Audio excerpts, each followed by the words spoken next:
And Kate Williams is the royal historian. She joins me now in the studio to talk about this, I suppose, from the Queen's perspective. We've heard a lot about this from the perspective of politics in Northern Ireland, but clearly the Queen and the government have been ready for her to take part in this symbolic handshake for quite a long time already. Yes, exactly, Anita. I mean, just as Mr Gallagher was saying, the country has itself moved forward. If we think that the IRA renounced violence in 2005, and since 2007 Sinn Féin have been in coalition with the DUP, and a very successful coalition as well, things have changed. And the Queen, in her historic visit to Ireland last year, the first monarch since George V to do so, she made a lot of reaching out gestures. She went to the Dublin's Garden of Remembrance and laid a wreath to all those who'd lost their lives fighting for Irish independence. She spoke in Irish, and also at a very important speech in Dublin Castle, she said there were some things we should have done differently and some things we shouldn't have done at all. So she was making the gestures then, but then Sinn Féin said no. They said it was too early to meet.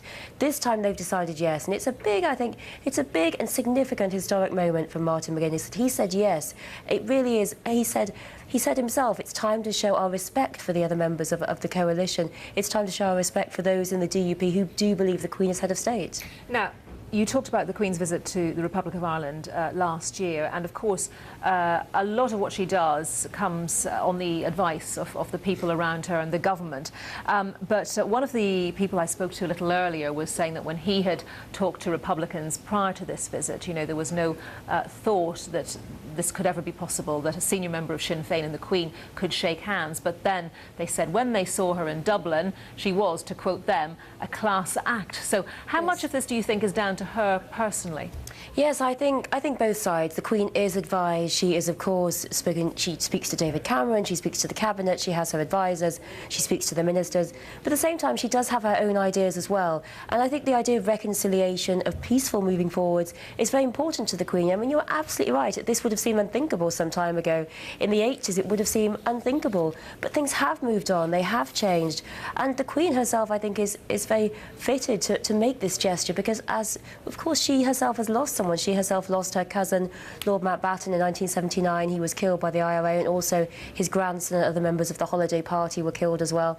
And she was terribly fond of him. He wasn't just a minor cousin. She was incredibly fond of him, and really many people credit him with arranging, pushing forwards the marriage between her and Prince Philip. Prince Philip was a devoted friend of Lord Mountbatten who often saw him as an adoptive father. So the loss of Mountbatten in 1979 was very devastating for both the Queen and Prince Philip. And the fact that, you know, now they have essentially put that behind them, and all the people, so many people have lost their lives. They've lost friends, they've lost relations, just as Mr Gallagher has in the Troubles. And it looks like we are moving forwards now. It's all behind us, and a new peaceful coalition. How significant from the Queen's perspective do you think is it that this is happening in her Diamond Jubilee year? Of course, the Republicans wouldn't want it to be seen as some sort of recognition on their part of her Diamond Jubilee, but how important do you think it is to her?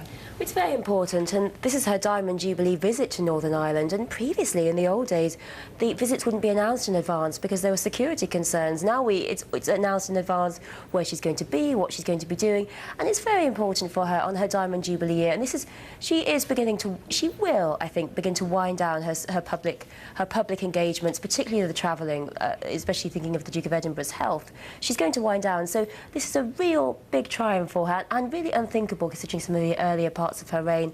And if her father saw himself as the King of Empire, as he did, George VI, she really sees herself as the Queen of Commonwealth, and she's very keen, we can see this in her Queen's speeches at Christmas, in creating harmony and peace and friendship, and I think, so she must be very proud of herself today. OK, Kate, thank you very much. Kate Williams, the Royal Historian. Thank you.